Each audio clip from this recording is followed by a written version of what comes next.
And that's when I said, oh, sorry, hello everyone, and welcome to another tale of everyone's least favourite detective.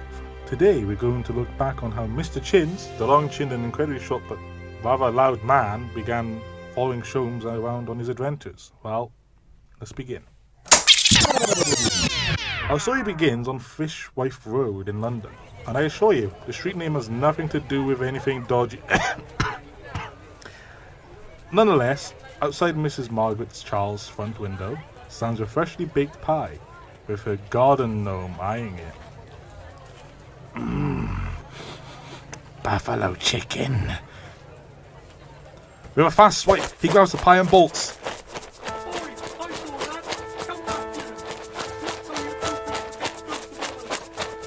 After running through multiple streets, alleyways, and dressing rooms. Wait, what? Anyway, after reaching his shelter, there was an army of Barbies waiting for him. and after a short struggle, he was apprehended. Now that we covered that, let's look in on what that dull detective was doing after the arrest. Ahem! What the bloody hell was that?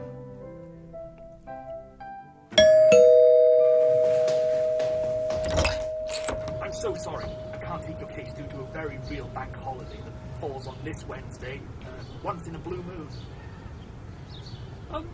Actually, Detective, you've been summoned for jury service. Jury service? Those ungrateful. Don't I do enough for this country's legal system? Through lucky guesses, while his partner does the heavy lifting. Can't Wilson do it? Apologies, Detective. The chief prosecutor has made his decision. I'll spare the detective's temper tantrum. The day of the trial arrives, and we move on to the Old Bailey Cult House, where Sholmes waits in a room with the other jury members, who happens to be 4 twin brothers. Can they legally do that? Yes. Fair enough. Of all the cases I've solved, and they stick me on a bloody stolen pie case. Oh, this just gets better. During this idiot rant, the door swings open, and in walks Vladimir Sikorski, a vicious prosecutor who shows no mercy to the defendants. He eyes the members of the jury, and then lands on Sholmes. So you're the man who sends the rats to the slaughter. Look here, sir. As you just pointed out, I do my job, you do yours. I catch the criminals, you prosecute the criminals, and the executioner takes care of the criminals. We do this for 40 years, and then we die. So can you please find someone else to take my place? It's Irish Curry Day at Bob's Fish Shop. What an arse. Court is now in session for the case of the Crown versus Mr. Chinnington. At that very moment, Mr. Chin's defense lawyer collapses to the floor from the pressure. Poor kid. Your Honor, if I may, I'd like to step in as defense counsel. Mr. Sholmes, are you qualified to represent the defendant? Absolutely. I've read law for dummies, cover to cover. Plus, it's Irish Curry Day at Bob's Fish Shop, and I prefer not to miss it. Very well. Proceed. Ladies and gentlemen of the jury, I witnessed Mr. Chins kill for a freshly baked buffalo chicken pie from Miss Margaret Charles' windowsill. He then fled the scene, leading us on a chase through multiple streets, alleyways, and inexplicably a women's dressing room. Upon apprehension, he had crumbs on his chin and hot sauce on his fingers. The evidence is quite literally all over him. But none of you could run a goat carrying a pie? Ladies and gentlemen of the court, I bring your attention to a most troubling fact. The accused, Mr. Chins, is notorious for dressing up as a gardener, pilfering foodstuff across London. It's a well-documented pattern, Your Honor. Whenever pie pastry or particularly aromatic casserole was missing, there is always one common element. And no, a very hungry no. Best guys in all of London, that is. Objection! On what grounds, Mr. Sholmes? On the grounds that gnomes are a respected and magical part of British culture, and to slander one is tantamount to treason. I rest my objection. Objection noted, and completely irrelevant. If the court will allow me to continue. And so, despite Herlock's noble yet baffling attempt to defend both man and mythical stature, the trial stumbled on toward what could only be described as chaos with extra mustard. The prosecution calls its next witness, Mr. Biggs. In stomped a man who could only be described as Mr. Chins if he stretched him, inflated him with a bicycle pump, and gave him a voice that could make mountains tremble. Afternoon, Your Honor! Good Lord.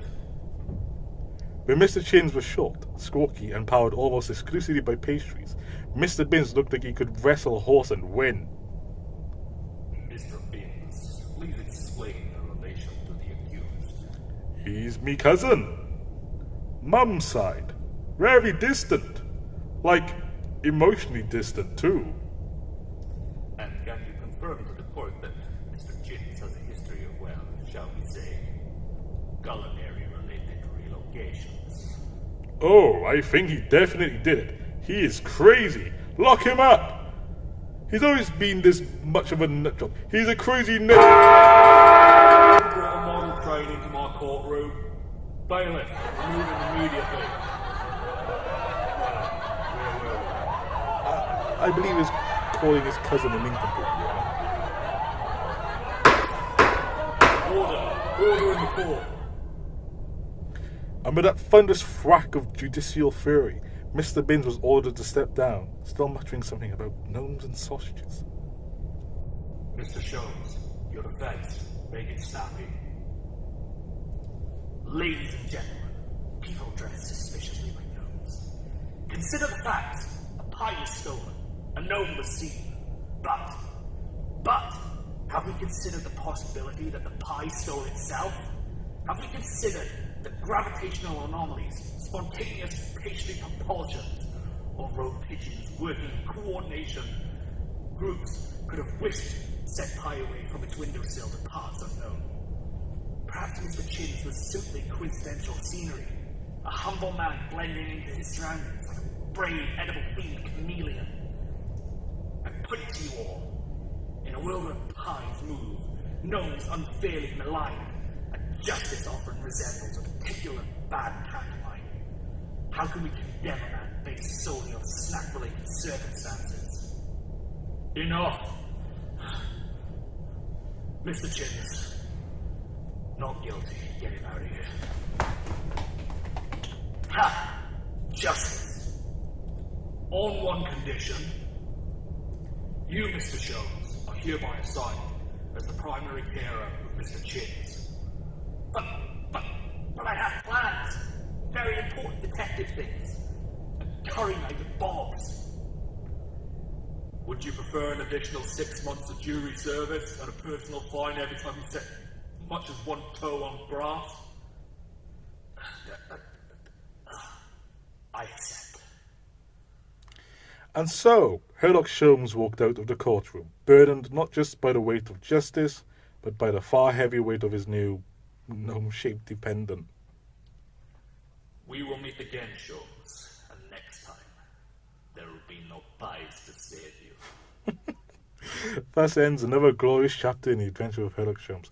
The man, the myth, the complete and utter buffoon. Tune in next time, if you dare.